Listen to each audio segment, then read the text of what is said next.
So today we've got to debunk something pretty serious. People are taking medicine intended for cattle to treat COVID, and it is hurting them. Our very own Dr. Kohli joining us live to dive into this and give us the facts. So Dr. Kohli, we know that one doctor is under investigation for prescribing a drug used to treat cattle. Are there also, and there are also reports of a drug used for deworming livestock that are flying off shelves in Texas. Break it down why these drugs are dangerous and why they are for animals and not for humans. You guys just think about it. The drug was designed for a 1,000-pound animal, and you're giving it to a human. So you're very susceptible to getting an overdose of this drug. This is called Ivermectin. Now, there are human preparations of Ivermectin as well, but they're used for things like lice or scabies.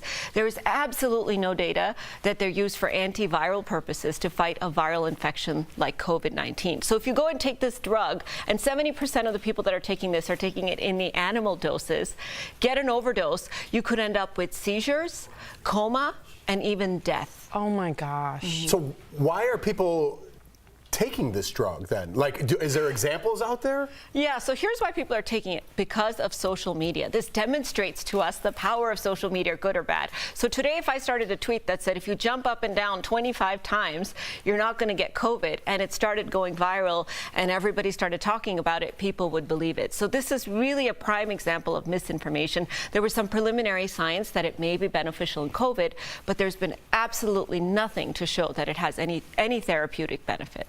Well, something else that's really raising eyebrows is this new study that's showing that people who have had COVID and recover actually have stronger immunity than people who have just been vaccinated. So is this going to add more fuel to the fire, and is this true?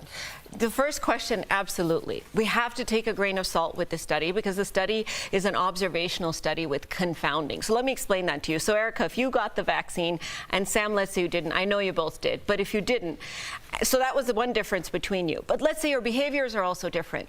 So you got the vaccine, but you're not wearing your mask anywhere. You didn't get the vaccine, so you're actually having to wear your mask everywhere. That's called confounding. So something else is leading to the difference that people are confusing and thinking is a result of the intervention of the vaccine. So there's too many variables in this equation. That's exactly right. And they acknowledge that they didn't control for all those variables like social distancing, mask wearing behavior, which are critical to our risk of infection. But I will say there are differences, you guys, between natural immunity and vaccine immunity. So when you get the vaccine, you only see the spike protein, right, of the virus. You're not getting the rest of it. When you get the natural infection, your body makes antibodies to the entire virus, all different parts of it. But does it ever diminish? Yes, and in fact, the data tells us that it can diminish faster if your initial infection was not as severe. So if you're one of those lucky people who only got a cold, maybe your immune system never really got that revved up, so it never really made that many antibodies, and so they go away faster. What we're seeing with the vaccines is that the immunity is longer lasting, and it's more durable, and it's more predictable.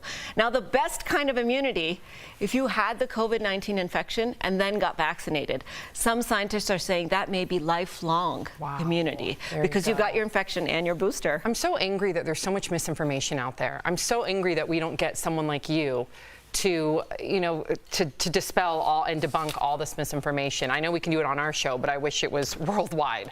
So Dr. Kohli, now we want to get your take on something not COVID related, okay? So an Oxford professor is saying blood pressure pills should be given to everyone over the age of 50, even if they don't have symptoms. So our question is it safe to take a drug that you don't really need, and could these drugs lead to other symptoms, problems, side effects? So you know what this study showed you guys is that if your blood pressure is lowered, you have less likelihood of having a heart attack or stroke. Now think about it. Blood pressure is the pressure inside your arteries.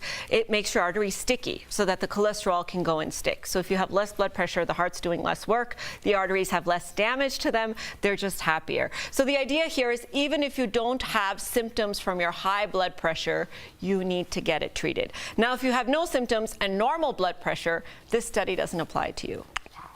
Are we just like so lucky that we have her? We really are. Thank you so much, Dr. Kohli. Coming up on